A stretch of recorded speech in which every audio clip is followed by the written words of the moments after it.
Welcome to NJP Online Mathematics. Let's solve this lovely problem here involving integral and the Lambert W function. So we have to recall the law that the Lambert W function of any expression in the form of a multiplying e to the power of a equals a. For more insight, you can watch more of my videos involving Lambert W function. So we are going to apply this law here to solve this problem, and the law of definite integral, that if we have the integral of the upper limit, we are having the upper limit a, the lower limit b, the integral with the upper limit a and the lower limit b of x to the power of n with respect to x, and we are asked to integrate this, then this becomes x to the power of n plus 1 divided by n plus 1 with the boundary of the upper limit a and the lower limit b. So we are going to apply these two laws here to solve this lovely problem. So let's continue to solve this lovely problem by applying these two laws in this equation. So we'll continue applying these two laws. So let's give the solution to this problem. So we are having 25 to the power of x on the left hand side, and on the right hand side we are having the integral of with the upper limit 33 and the lower limit 13 of the Lambert W function of e with respect to z plus 5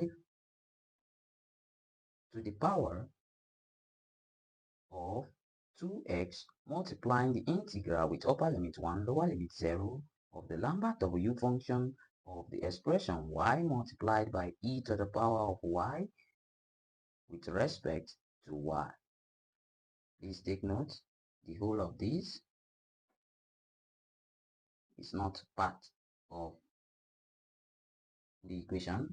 This is just the two laws we are going to apply to solve this lovely problem here.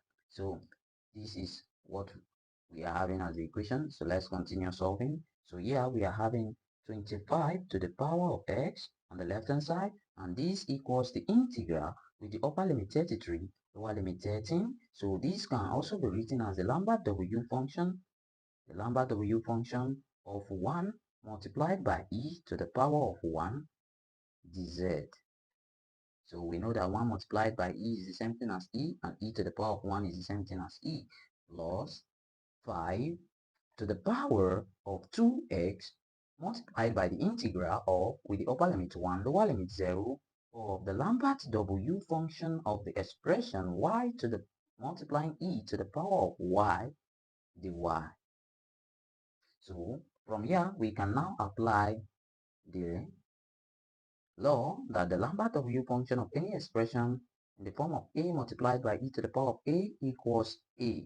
So if we apply this law here, that means that the whole of this, since it's the Lambert W function of 1 multiplied by e to the power of that same 1, will be 1. And here, the Lambert W function of y multiplied by e to the power of y will be 1 if we apply this law. So let's continue by simplifying it such that on the left hand side we are having 25 to the power of x, 25 to the power of x equals the integral with the upper limit 33 and the lower limit 13, and this is the same thing as 1 dz, that is with respect to z, plus 5 to the power of 2x multiplying the integral with the upper limit 1, lower limit 0, and the whole of this, applying this law, becomes y dy. That is with respect to y. So this is what we are having at this point. So we have to continue. Recall that the whole of this is at the exponent of pi. So we have to continue solving this problem. So on the left hand side, we know that 5 to the power of 2 equals 25. So we can express this as 5 to the power of 2 at the exponent x equals, and the whole of this can also be written as the integral with the upper limit 33, lower limit 13, z to the power of 0. Recall that any number to the power of 0 equals 1. And the reason we are using z here is because we are integrating this with respect to z. Since we are integrating this with respect to z, so we use the variable z to the power of 0, which will be 1 with respect to z, plus 5 to the power of 2x, multiplying the integral with upper limit 1, lower limit 0, y dy. Recall that the y has the exponent 1. So we are going to apply the law of integral, definite integral. Recall that if we say we are asked to find the integral of, with the lower limit, upper limit a, lower limit b of x to the power of n dx, that this definitely becomes x to the power of n plus 1 at the exponent of x, and the denominator will become n plus 1, which is the same thing as the exponent of x here with the upper limit a and lower limit b as its boundary. So we are going to apply this law here to solve this problem. So if we apply that law here, then we are having 5 to the power of 2x. Recall that the exponent 2 multiplies x, and this now becomes z to the power of 0. Recall power of n was still there. Then we add 1 to its power and divide it through by its exponent, the exponent of z, which is 0 plus 1, with the boundary with upper limit 33 and lower limit 13, plus 5 to the power of 2x multiplying. Now we are integrating this, and this becomes y to its power 1.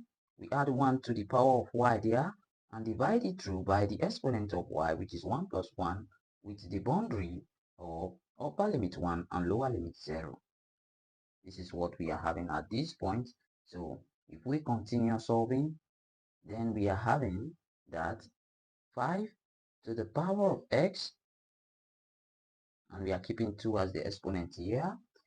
We are applying the law of exponents. So if we apply the law of exponents, this is what we are going to have, and this is the same thing as this. So this equals here, if we simplify the exponent of z and its denominator, then we are having z to the power of 0 plus 1, which is 1, and can also be written as z divided by 1 is z, with the boundary of 33 as the upper limit and the lower limit 13, plus 5 to the power of 2x multiplying, this is y to the power of 2 divided by 2, with the upper limit 1, lower limit 0.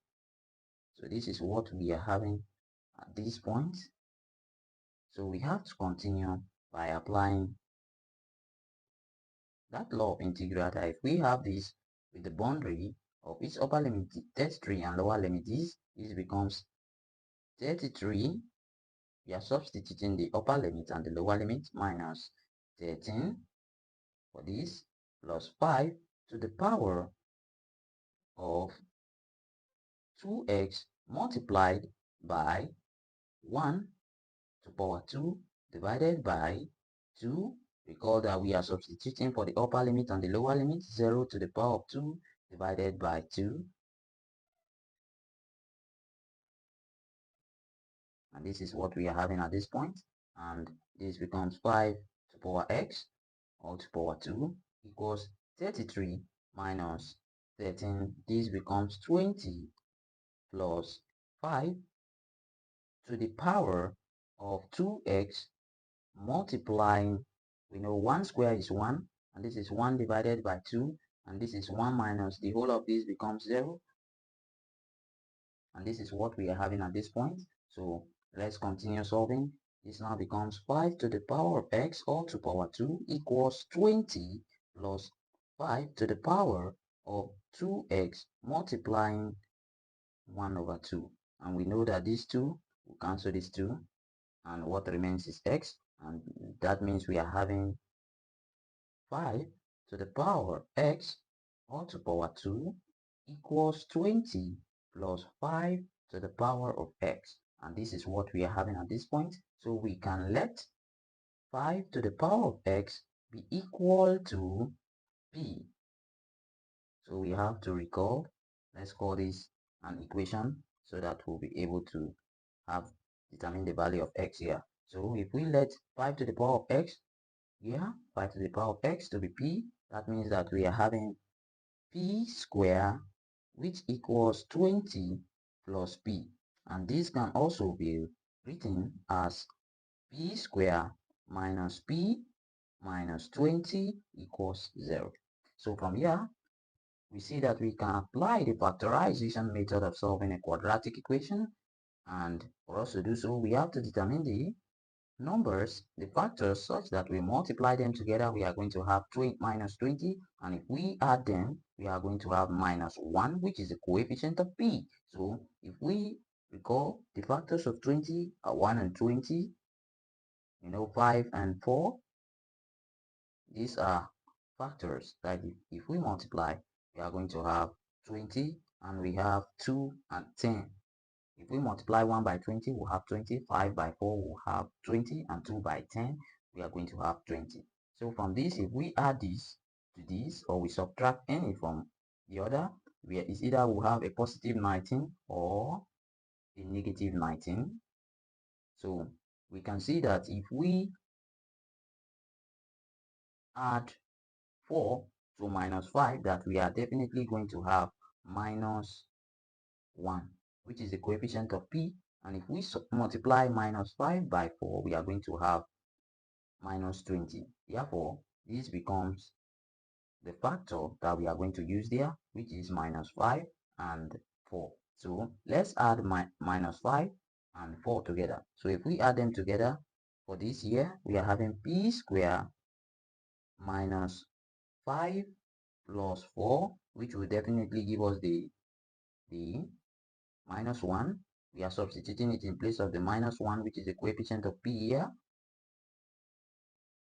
We are substituting it. Recall that the sign here is plus, and here is p minus 20 equals 0. So from here, we are going to multiply p throughout the equation. And if we multiply p throughout the equation, we are having p square minus 5p plus 4p minus 20 equals 0. And since we are having this at this point in time, we now have to group them, and we can take the common factor here. The common factor is p, and we'll be left with p minus 5 plus the common thing in this other bracket here is 4, and we are having p minus 5, which equals 0. We can see that this is the same thing as this, which means that we can take one of them, p minus 5 and p plus 4, and if we multiply it, it equals 0. So it's either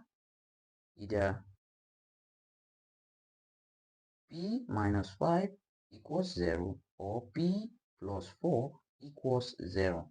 So p equals 5 or p equals, when the positive crosses the equality sign, it becomes minus 4.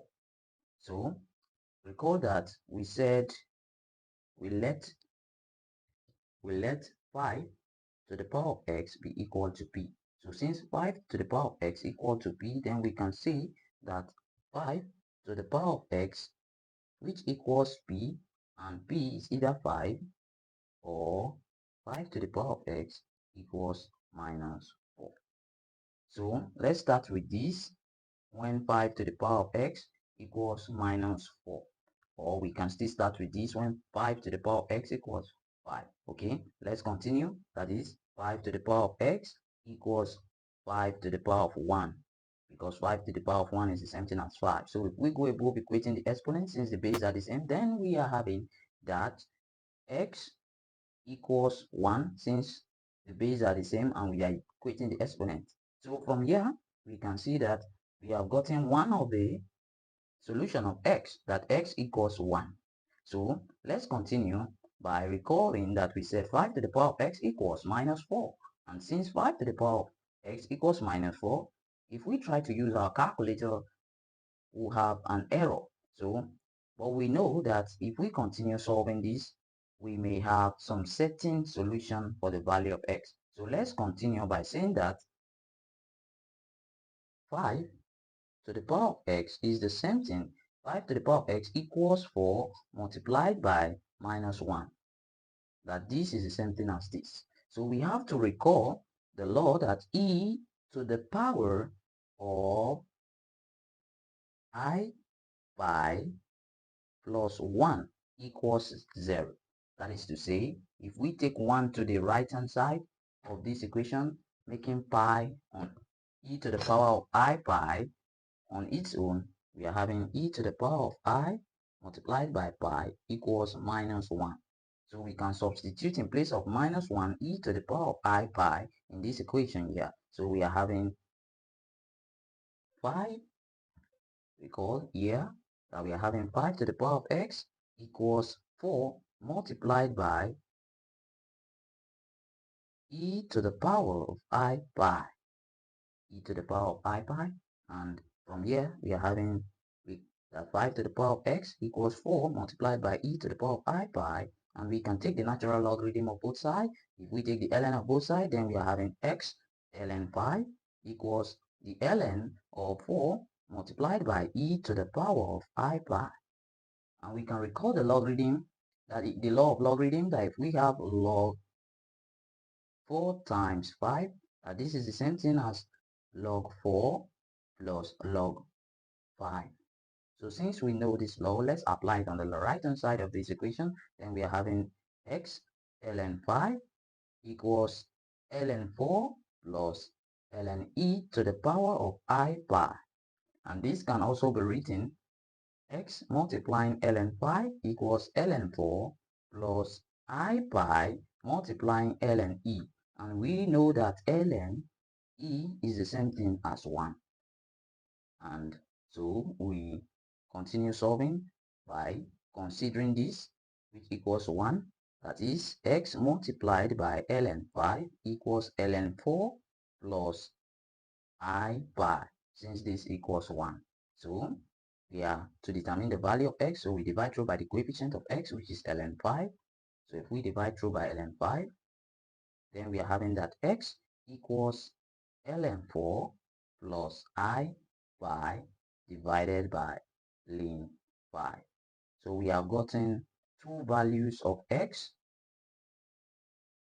We have gotten two values of x. Recall the initial one here that we are having that x equals 1, and the other that x equals ln 4 plus I pi divided by ln 5.